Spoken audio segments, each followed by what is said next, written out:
Bom, Carla Bigato falando aqui, presidente, bom dia para o senhor. Eu gostaria de partir para um tema, digamos assim, mais prosaico, saindo desse universo macro, né? Já falamos aqui de economia, de política externa. Eu queria falar com o senhor sobre um tema que é de responsabilidade majoritariamente de governos estaduais e municipais, porém eu imagino que o senhor, né, enquanto médico, ex-governador do estado de São Paulo, hoje integrante fundamental do governo federal, tenha interesse em abordar, que são as cracolândias em diferentes cidades do país e que em São Paulo se tornou uma chaga aberta no centro da nossa cidade, maior capital brasileira.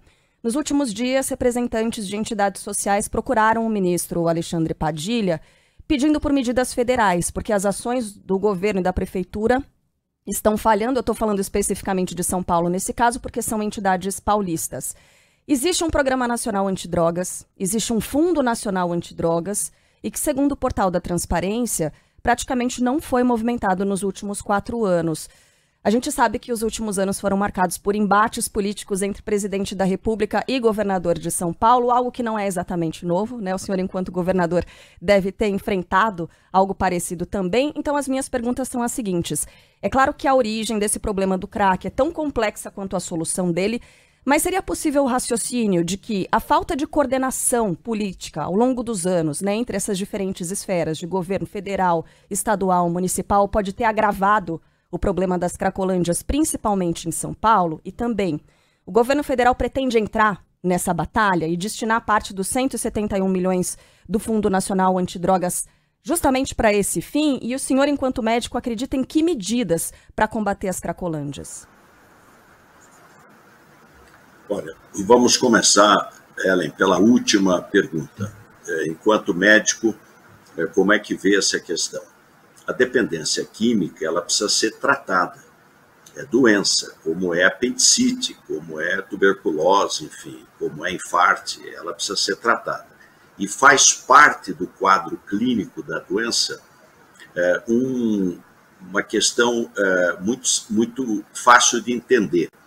O dependente químico, ele tem uma atitude amotivacional. Você diz, olha, você precisa estudar, ele não tem motivação, precisa trabalhar, ele não tem motivação, então ele precisa ser ajudado, ele precisa ser procurado. As equipes de saúde, equipes multiprofissionais, elas têm que ir até onde estão os dependentes químicos, as cracolândias que tem no Brasil inteiro, especialmente nas regiões de centro expandido das cidades, conversar e consegue tirar de lá, consegue, sem nenhuma ação judicial. Nós tivemos experiência disso com o Cratode.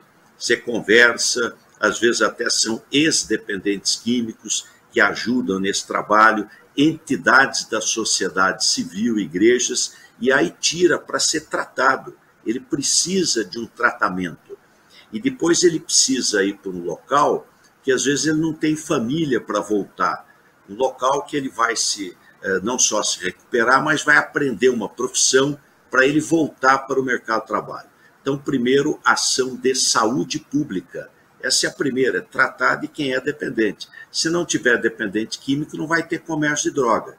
Então, a primeira ação é de saúde pública e preventiva. A segunda é combater o tráfico. Então, o tráfico de droga é crime e tem que ser combatido.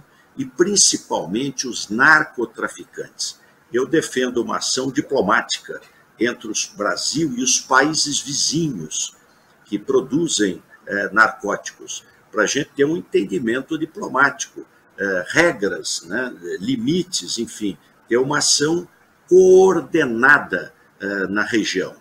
E a outra é a ação de polícia, especialmente com muita tecnologia e tratamento para os pacientes. Quem é a vítima, o dependente químico? É um jovem do sexo masculino, mais preponderantemente, e de baixa escolaridade. É o mais pobre, por isso que são os que mais sofrem. O jovem, sexo masculino e baixa escolaridade. É possível, sim, não vou dizer resolver totalmente, mas reduzir esse problema e ajudar muitos vão sair da droga. Eu acredito na recuperação. E o governo federal vai apoiar, sim, o recurso não vai ficar parado, não. Ontem, o ministro Flávio Dino esteve no Rio de Janeiro já liberando os recursos para as prefeituras, para as guardas municipais, equipamentos, porque a guarda municipal também tem um papel importante. Ela está no território e ela tem muitos dos problemas de segurança que são problemas sociais, que o município pode ajudar muito. Então, o governo federal vai entrar efetivamente no combate contra as cracolândias.